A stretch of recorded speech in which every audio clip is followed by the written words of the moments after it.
Olá pessoal, voltando a mais uma aula de agulhamento, eu gostaria de perguntar para você o seguinte: você sabe o que é preciso para realizar um bom agulhamento indolor? Este conhecimento é muito importante, porque quanto mais você conseguir garantir o conforto do seu paciente, melhor. E eu te falo que um agulhamento indolor é um agulhamento perfeito, seguro e um agulhamento suave. Por isso que eu na aula anterior pedi para que você treinasse muito em objetos, né? Até pegar o jeito, a segurança para realizar essa técnica, né? Para começar a fazer nos seus clientes. Quanto mais então domínio você tiver nas agulhas, mais segurança você vai ter no seu toque. Um mestre das agulhas é aquele que sabe agulhar. E o seu cliente só vai ter a agradecer, não é mesmo? Então, o meu conselho é que se você ainda não começou a treinar, que comece a partir de agora e só vai para a prática quando você tiver segurança e familiaridade com as agulhas, certo? Ok, beleza, professora. Eu já estou craque em agulhar, mas como é que eu realizo a combinação das agulhas no meu paciente? Qual a ordem de pontura dos pontos? De que lado do corpo eu aplico? Como que eu faço? Essas são algumas dúvidas que muitos têm. Bom, é muito importante você organizar uma combinação de acupuntura a partir de uma ordem específica. E se você sabe que, como um acupunturista, você está lidando com o sistema energético, é fundamental que a sua acupuntura atue nesse sistema, pois quando você realiza uma combinação, você está criando informações para reverter ou equilibrar o problema do seu paciente. Professora, então a ordem da acupuntura altera a terapêutica? Com certeza sim. Ela vai alterar a terapêutica e com certeza existem alguns cuidados que você tem que tomar aí. Primeiro, não saia espetando seu cliente como se ele fosse um ouriço, porque realizar a sua combinação numa harmonia em enlace nos pontos selecionados, de acordo com o seu objetivo, é muito importante. Seja preciso, não é a quantidade de pontos que você aplica que irá garantir a eficácia do seu tratamento, mas a relação dos pontos com o seu objetivo. Eu falo que é o casamento, a costura dos pontos, da combinação que você realiza, que vai definir os resultados na terapêutica, como também a experiência e a boa técnica de agulhamento, certo? Então, em relação ao número de agulhas, em geral, você vai realizar ali entre 10 a 15 agulhas no seu paciente. O bom especialista, ele utiliza o menor número possível de agulhas e ele tem um diagnóstico preciso para a escolha dos pontos exatos. Outra coisa, antes de se submeter a uma sessão de acupuntura, o paciente ele deve estar consciente e seguro quanto aos procedimentos que serão utilizados durante o tratamento. Segundo, o seu paciente ele precisa estar confortável e tranquilo. Se ele tem medo de agulhas, não é você que vai forçar ele numa situação constrangedora de se fazer acupuntura. Nesse caso, você pode utilizar aí outras técnicas para que ele se beneficie, beleza? Geralmente, a acupuntura ela é realizada com seu paciente deitado, em uma maca, na posição adequada para você aplicar os pontos selecionados. Como também você sempre deve estar atento aos cuidados de higiene e biossegurança do local. Terceiro, a ordem de inserção dos pontos. A ordem da acupuntura ela vai se dar geralmente de cima para baixo, ou seja, a prioridade é para os pontos da região superior do corpo e aí você vai descendo. E em nenhum caso você deve agulhar um ponto aqui, outro ali, outro acolá. Você não pode realizar o ponto numa ordem aleatória e dispersa. Se deixarem as agulhas nos pontos, a retirada também deve ser feita seguindo, né, a ordem da inserção, de cima para baixo.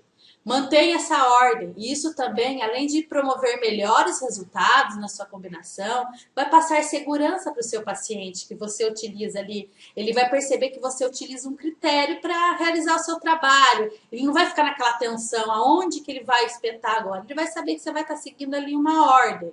Então, não inventa, beleza? De modo geral, a inserção das agulhas ela pode seguir uma ordem Yan para Yin. Então, de cima para baixo, de esquerda para direita, exceto quando se utiliza os vasos maravilhosos ou quando existe uma situação de crise aguda. Então, vamos entender na prática como tudo isso que eu estou te falando funciona? Então, a primeira técnica que eu vou te ensinar é a técnica unilateral. E para que ela é utilizada? Essa técnica ela é utilizada para tratar somente quando um lado é afetado. Ou seja, quando o problema atingir unilateralmente o corpo, tratar apenas esse lado afetado, entendeu? Assim, você irá permitir direcionar as energias mais para o lado afetado. Mas veja bem, por esse procedimento, ele ser considerado Yang demais, ele poderá ser modificado se houver aí uma deficiência de Yin nos rins e no fígado. Nesse caso, você deve utilizar o BP6 do lado oposto que você está fazendo o tratamento unilateral, promovendo um equilíbrio entre direito e esquerdo. A aplicação unilateral ela deve sempre respeitar as ordens que eu expliquei para você anteriormente. Ao selecionar os pontos, você começa de cima para baixo, não aplique de forma aleatória, certo? Então não tem erro, técnica unilateral. A técnica bilateral, que é a segunda técnica que eu vou explicar, ela serve para equilibrar ambos os lados e você aplica a mesma combinação de ambos os lados. Só que tem um jeitinho aí para você realizar essa aplicação. Então, quando os pontos eles são agulhados bilateralmente, depois de agulhado um ponto, você em seguida vai agulhar esse mesmo ponto do outro lado, simetricamente. Por exemplo, VB20 do lado direito, VB20 do lado esquerdo, VB21 do lado direito, VB21 do lado esquerdo. E por aí vai. Entendeu, então, como se aplica bilateralmente? Também não tem erro, pessoal. É o que eu estou te falando, tudo é um processo. Então, você tem aí todo o conhecimento da medicina chinesa, de fisiologia energética, tem todo o conhecimento para realizar um diagnóstico, realizar uma combinação perfeita dos pontos. Aprendeu aí na última aula, né, a técnica de aplicação, treinou. Agora, né, antes de você iniciar para o estágio, você vai aprender formas de aplicar a acupuntura no seu paciente. Então, tem todo o processo que você deve aí aprender e ter muita segurança, ter muita certeza que você dominou tudo isso para você iniciar o estágio, iniciar a tratar seus pacientes, certo? Terceira forma de aplicação é o tratamento cruzado. Bom, o tratamento cruzado você pode utilizar em várias hipóteses. Por exemplo, quando o paciente tem uma dor muito grande em um local, né? Isso impossibilita a aplicação do ponto nesse local. Então é assim, por exemplo, se uma pessoa tem uma dor muito forte no punho, eu posso tratar o quê? Tornozelo. Se eu tenho uma dor muito forte no joelho e a área fica ali muito sensível para receber o agulhamento, a pessoa não consegue receber o agulhamento ali porque está doendo muito, eu posso tratar o cotovelo, ombro, no quadril. Ou seja, existe uma espécie de correspondência, de ressonância das articulações. Se o paciente, por exemplo, tem uma dor na cintura escapular, no ombro, que impossibilita o agulhamento no ombro, eu posso tratar onde? O quadril, que é o correspondente do ombro. Se eu não consigo tratar no cotovelo, o correspondente do cotovelo é o joelho. E vai ser a teoria aí dos canais unitários que vai possibilitar essa relação das articulações. Sem conhecimento, então, dos canais unitários, você fica um pouco complicado entender essa relação. Você tem que saber a relação dos pontos para você poder tratar. Então, vamos pensar nas correspondências dos canais principais que se juntam em relação a alto e baixo, formando o que chamamos de canal unitário. Então, como fazemos o tratamento do oposto, dos pontos cruzados, professora?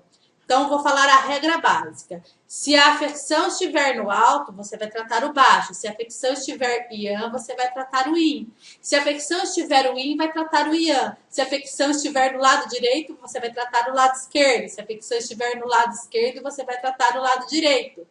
Então, o punho, eu tenho uma dor próxima do C7, por exemplo, e aí a paciente diz que ela não coloca ali agulha de jeito nenhum. Qual o ponto que eu poderia aplicar? Na região do tornozelo. Então, vamos pensar nas correspondências dos canais principais que se juntam em relação a alto e baixo, formando o que chamamos de canal unitário. E qual o nome do coração que passa nessa região do punho? Shaoyin da mão, que tem relação com o Shaoyin do pé, que é Yin. Então, nesse caso, você poderia pegar o R3 que tem a mesma correspondência, entendeu? Vamos então pensar que em uma pessoa que tem dor muito grande, bem na fossa poplítea, próximo ao B40, que é Taian da perna, qual ponto você iria agulhar no cotovelo? O Taian do braço, que é o ID8. E essa relação é sempre no estímulo cruzado. Está conseguindo entender? E por que quando cruza tem um efeito melhor? Se eu estou cruzando, eu não estou trabalhando as energias das polaridades opostas. Então, eu não estou estabelecendo um estímulo sobre o aspecto yin-yang.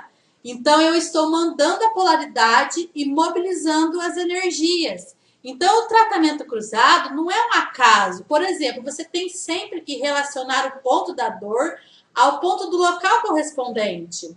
Outra coisa legal, o paciente ele tem uma dor que impossibilita o movimento. Enquanto você estimula o ponto cruzado correspondente, você pode pedir para a pessoa movimentar o ponto de dor com dificuldade de movimentação para ajudar você no tratamento. Então, olha, tudo tem uma relação, um fundamento e é preciso estudar. Tem dúvidas das correspondências? Estude canais unitários. E olha, não é somente agulha que você pode utilizar. Você pode utilizar mocha, ventosa como tratamento cruzado e sempre observar como o paciente vai reagir.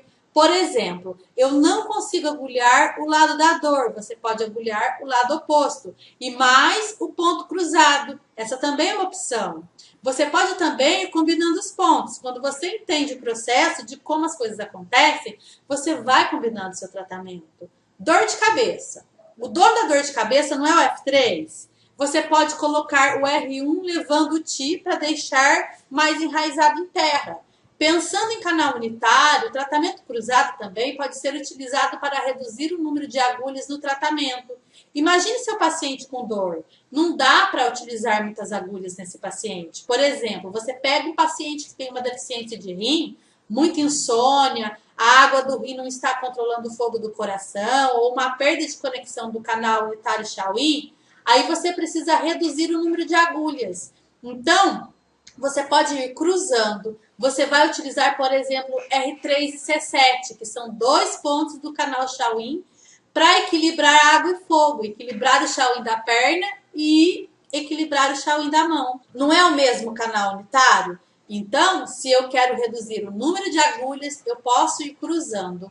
Por exemplo, Shaoyin da mão não é mais Yang? Qual o lado do corpo que é mais Yang? O esquerdo. Então, o C7 do lado esquerdo tem uma correspondência com Shaoyin da mão. Agora, Shaoyin do pé ou rim não apresenta uma polaridade mais Yin?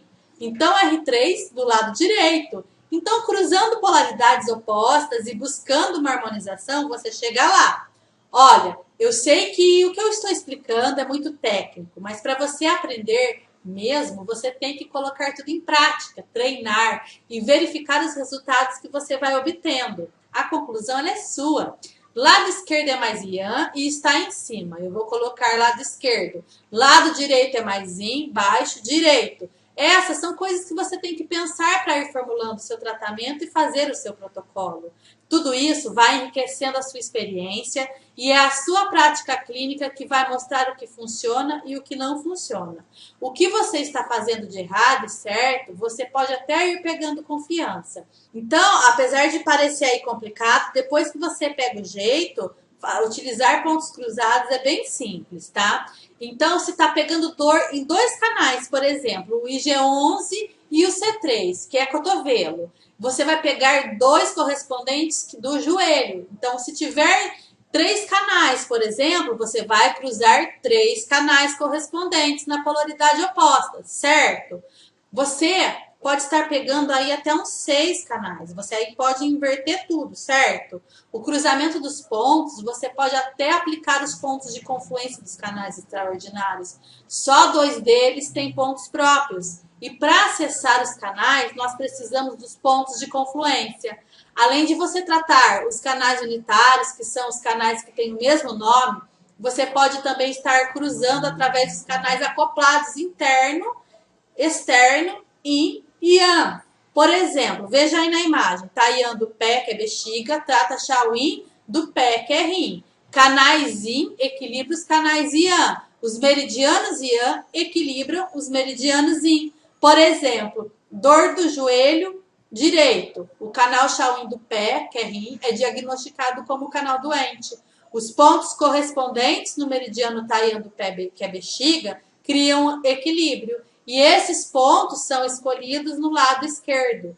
Outro método que é através das conexões extraordinárias dos canais. Então, nesse caso, os canais opostos são pareados de acordo com seus nomes. Taiyan da mão, que é pulmão, equilibra, né? Taiyan do pé, por exemplo, que é bexiga. Os canais da mão estão emparelhados com os canais do pé. E os canais do pé estão emparelhados com os canais da mão. Exemplo, dor no ciático do lado direito. O canal Taiyan do pé, que é bexiga, é diagnosticado como o canal doente. Os pontos correspondentes do canal Taiyan do pé, que é pulmão, criam equilíbrio. Esses pontos eles são escolhidos em ambos os lados. Então, o tratamento cruzado ele pode ser muito eficaz e ajuda a harmonizar e potencializar os resultados. E estude bem antes para entender e aplicar, né? E muita prática aí, certo? Sem prática você não tem experiência, ok? Dúvidas? Eu estou à sua disposição. Pode me enviar que eu vou procurar responder o mais rápido possível, mas não tem segredo. É só você pegar a teoria da medicina chinesa de base e ir cruzando e aplicando na prática. Um forte abraço e vejo você na próxima aula. Até lá!